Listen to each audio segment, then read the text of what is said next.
எங்க ஒரு பொதுக்குழு கூடுறாங்க, பொதுக்குழுல என்னங்க கூடணும்? பொதுக்குழு தீர்மானங்க போட வேணாமா?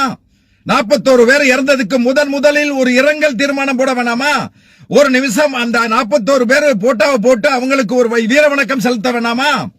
ஒரு வணக்கம் செலுத்த வேணாமா? ஒரு அஞ்சலி செலுத்த வேணாமா? நினைவாஞ்சலி செலுத்த வேணாமா? அவர்கள் ஆள்காண்டி ஒரு இரங்கல் தீர்மானம் போட வேணாமா? அதுக்கு பின்னால பேசக்கூடிய கட்சிக்காரன் தவகங்கிற அந்த தற்கொலை கூட்டம், அந்த கூட்டத்தில் உள்ளவா என்ன நடந்தது?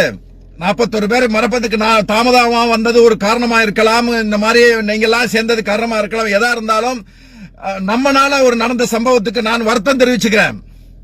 எதுவுமே பேசலங்க, என்னமும் செய்யல. ஒன்லி டைரக்ட் அட்டாக் தலைவர், டைரக்ட் அட்டாக் திமுக. அறிவு இருக்கான்னு கேக்குறான். ஏண்டா நீ லாட்டரியில சம்பாதிப்ப, உன் மாமன் மார்டின் லாட்டரியில சம்பாதிப்பான், அவங்க ஒய்ஃப பாரிவேந்தர் கட்சியில சேர்த்து விடுவான், அவன் ஒரு மகனை பிஜேபியில சேர்த்து விடுவான், இன்னொரு மகனை திருமுருகன் கட்சியில சேர்த்து விடுவான். நீ இப்படி அங்கெங்கே போயிட்டு இருப்ப.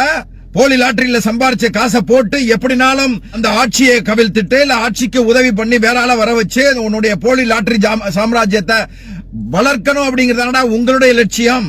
அந்த லட்சியத்துக்கு தாவேக்கால சேர்ந்து திமுக விமர்சனம் பண்ற வேடிக்கை பார்க்கறதுக்கு நாங்க ஒண்ணு ஈனப்பிரவி இல்லடா.